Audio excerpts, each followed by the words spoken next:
Today's date is Thursday, May 13th, 2004. My name is Laura Bush and my partner's name is Anthony Coccia.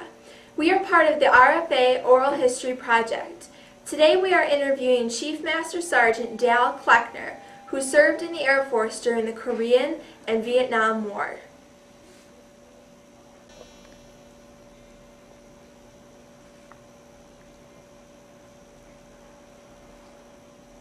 Please state your name. Dale L. Cleckner. When were you born? 11 January 1932. Where were you born? Ashland, Ohio. What branch of the armed forces did you serve in? United States Air Force. How old were you when you enlisted? 19. What made you decide to join the military? The Army wanted me, and I thought the Air Force was better, so I chose the Air Force. Was there any particular reason why you chose the Air Force? Well, I thought I had more to offer than just duties as a rifleman, that I would be a technical person. Where did you enter your basic training? Sampson Air Force Base, New York. How long did this training last? It actually lasted 4 weeks, and then I spent another 4 weeks at the basic training base waiting for assignment to tech school. Did you and your comrades, what skills did you acquire during this time? I learned to keep my mouth shut and do what I was told. Did you and your comrades have a motto that you followed?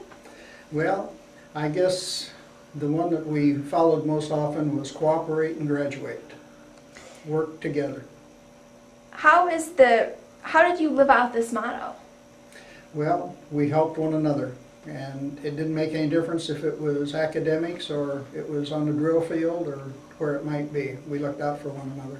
So did you go to school with these people? We had all kinds of classes. On the Air Force Base? On the Air Force Base.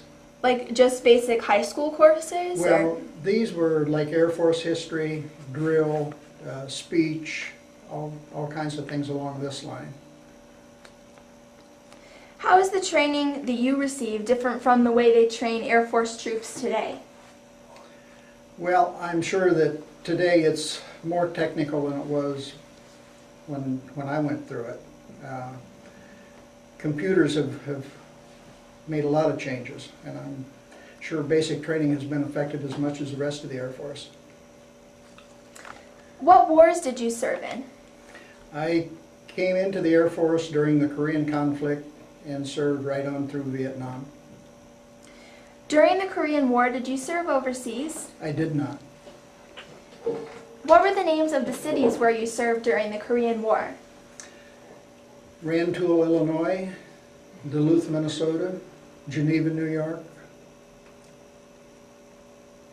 Were you connected at all? Because I know Geneva has that Hobart College for the basic training, Sampson Air Force Base, was just south of Geneva. Did you serve in the war from its beginning? No, I came in 1951, and the Korean War started in 1950. What were your initial duties when you started out in Korea? During the Korean War, I went to tech school, learned to maintain instrument trainers to train pilots, and ended up there as an instructor in the technical school. What skills are involved in training pilots?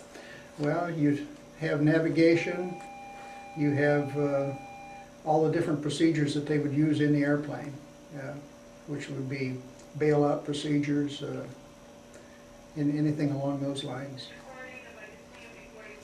When was it that you began training the crew members for the flight procedures? Well, I was an instructor for maintenance, to train people to pull maintenance on the trainers initially. And then my last 2 years on my first, or actually I guess the last year and a half on my first tour of duty, then I went to a fighter outfit and trained the pilots there. What is the most important item to remember when you're training troops? Get their attention. And how do you do that? Well, with some of them you got to slap them up alongside the head. Really? Not not really, but you have to be abrupt and sometimes downright rude. What types of personalities did you encounter with this training? Every type you can think of. When did you begin training the crew members in the flight procedures? That would have been in 1954. What did you remember from your training that you made sure you went over with the crew members that you trained? Well, you had to teach navigation aids, which now everything's a lot more mechanized than what it was when I first started. Now you have a lot of different type of navigation systems, a lot more advanced. What requirements were needed in order to move from training into working as a pilot? Well, they were trained as a pilot first. We only kept them current and made sure they stayed current on their requirements. Every year, a pilot has to take an instrument exam. That is, to be able to fly the airplane on instruments when he can't see anything. And we used to administer the instrument exams in the trainers before they actually took them in the airplane. They had to pass it in the trainer first before they could get in the airplane. So it's like your road test, someone is in there with you and they're writing down the comments and then they show that to the superiors? Yes, yes. How does an electronic flight trainer work? Well, there's a lot of different kinds, but most of them now are everything is computer generated. Before, everything was electronic or mechanical, and some of them even used air pressure. But the last equipment that I was on, we had 13 different computers that generated emissions for the different crew members. What does it take to build an electronic flight trainer? A large company with a lot of money and a government contract. What did you like the least about training the aircrew members? I don't know that there was anything that I really disliked about it. It was different every day. Different people, different missions. You never got bored. How has the technology used to train the Air Force members changed since you've been in the service? Well, when I first entered the service, nothing was digital. Now everything is digital. And that has been a big change for the old-timers. What types of planes did you work around? I was tied to the B-52s. So you were actually working like what's out in Griffiths right now? Right. Okay. Which plane, did you have a favorite plane?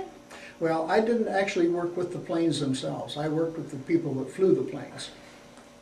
Okay. I had a very short stint working on the flight line. What tasks are needed to be done in order to maintain the equipment? Well, you have what they call TOs, which are tech orders, and you follow the tech orders to the letter. What is usually in the tech orders? What were the most common orders that you were asked to do? Well, you would have alignment procedures.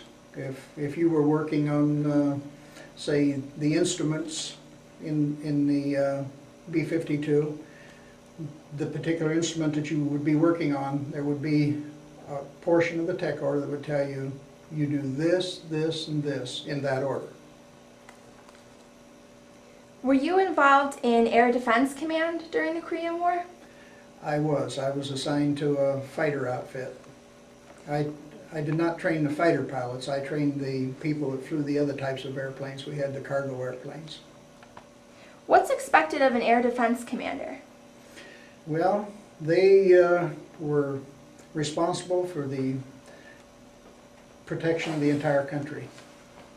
And that was the northern perimeter with Canada, both coasts, and the Mexican border. What did you like best about this job? I liked being stationed in Duluth, Minnesota. What It is was a it? great assignment. What is it about Duluth that's so great? Well, the summer was unbelievable, even though it was only a couple months long. And the people were great there. What personality traits do they exhibit? Well, most of the people were Scandinavian, so they were very patient with you till you did what they wanted you to do. What problems did you face while you were in Air Defense Command? I didn't really have any big problems. I had great people to work with, great people to work for, and great off-duty time. What did you do in your off-duty time? Went to the various lakes around the area, went fishing, went into town and took advantage of the local nightlife. What medals or recognitions did you receive during the Korean War? The only thing I received during the Korean War was a National Defense Medal. What sticks out in your mind most about the Vietnam experience? I think the way it was received by the American public. I don't think that they really appreciated what the armed forces were trying to do, whether they agreed with it or not. Where did you serve during the Vietnam War? Well, I re-entered the Air Force. I had a break in service. I got out in 1955, went to college for a couple of years, and went back in the Air Force in 1958. And from there, I went back to tech school in Illinois. From there, I was sent to a bomb wing in Indiana. And from there, I went to bomb wing in Puerto Rico. And from there to a bomb wing in Michigan. Back to Puerto Rico. Was it common for a lot of young men at the time to go into the Air Force and then do some college and then... Well, the Air Force had a good off-duty education program, and a lot of people took advantage of that. Did you experience culture shock in Puerto Rico? Not really. I was assimilated into the local people very quickly. While I was there, I took a year of Spanish with Florida State University. When I was off base, I used my Spanish, and it was very much appreciated by the local people. Were you ever afraid when you were on duty? No, I didn't have any problems in that area. In what war were you involved in the Strategic Air Command? When I came back in the Air Force in 1958, after tech school, I was assigned to the Strategic Air Command and didn't leave it until I retired. What exactly is Strategic Air Command? That is the bomber force that delivers weapons of mass destruction. So security must have been pretty tight around there then. Yes, very much so. Did you have to have any particular papers with you to show that you were qualified to work there? Well, your paperwork was all in your personnel file. And depending on where you worked, you had either a secret clearance, top secret clearance, or even higher. So did you have a code of ethics that you had to follow when you were on duty, like you couldn't say to the people outside what you were working on? Well, where I worked, it was in a vault atmosphere, so we kept everything pretty much within that. Okay. About how many people did you work with in Vietnam? Well, during the Vietnam conflict, we had a small group. It was pretty close knit. You knew people at almost every base because there just weren't that many. On the trainer I was working on most of the time, we only had maybe 6 or 8 people. Did you work with one specific plane or trainer, or did you flip around to many different ones? Well, I worked mostly on the electronic countermeasures trainer until I got more rank, and then I was in charge of all the different training devices. So did you have a favorite training device? Well, I guess I would have to say the ECM. And what did you like about that? It was diversified. You generated the mission that you had the crew members fly. You maintained the equipment. It was, as I stated previously, you never got bored because it was different every day. What do you remember most about the Vietnam War? When we sent crews from the various bases to fly missions into Vietnam. How did you keep up about the news about what was happening in Vietnam? Well, we had access to a little more information probably than the general public did, because the crew members, when they would come back, would give us some information. What was their opinion about the war? They were doing their job. Did the news that you heard make you approach your job differently? I don't think so. What were your superiors like? They were generally pretty easy to work with. I guess in any job, there's always someone that you don't agree with every day. Mm-hmm. What did they teach you about leadership? They taught me there's various ways to do it. Coercion is one way, by example is another, and by example is head and shoulders above coercion. Do you feel that people who are not in combat are often overlooked? Well, they don't get the attention perhaps, but I wouldn't say they're overlooked.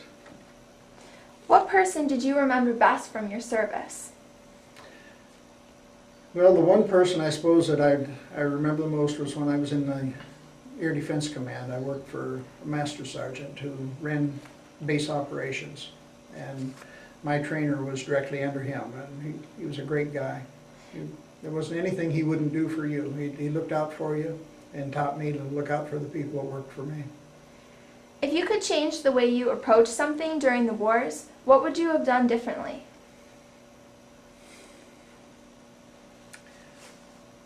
I can't think of anything right off the top of my head that I would have done differently.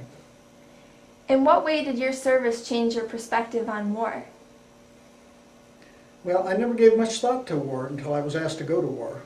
And that does change your outlook somewhat. You stop to think what all has to be done, and then you think, what do I want to do? And as I said, I thought that I could do more in the Air Force than I could do in the Army. In retrospect, do you think that your military service was worthwhile? Oh, very much so. What have you gained from the military service? Well, I've gained an education. I received a bachelor's and a master's degree while I was active duty.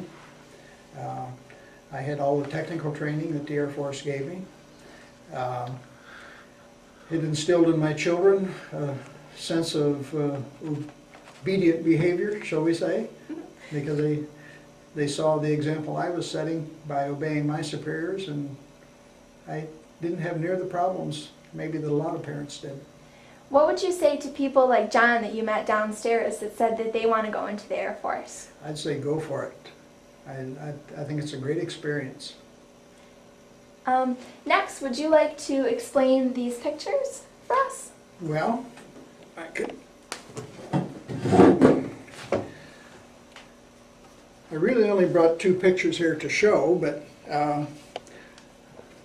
as I mentioned to you earlier, this is what I would call a before and an after. This, I was in the Air Force about maybe 6 months when this was taken. This was your picture you just had to take to send home to everybody to show them that, yes, I'm in the Air Force. This is a picture towards the end of my career, and I was receiving an Airman Senior NCO of the Quarter award from William Anders, who was one of the astronauts. And that happened here at Griffiths. And this picture is of the equipment, part of the equipment that we had when I retired from the Air Force. This is the B-52 weapon systems trainer. This is the pilot station where the pilot and co-pilot did their training. Is that company Link, that I can see that Link, is that still in business today? I believe they're out of business now. They were in Binghamton. This was a New York state company. Wow. And they built the first trainer that I worked on in 1951. So And here's the trainer in 1985 or 84. How many Made by different Navy. models of training do they have? Oh, they had tremendous. They made not just for the military, but also for commercial airliners also. Is there anything else that you'd like to add to your story? Nothing else I can think of. Okay. Well, thank you very much. It's been my pleasure.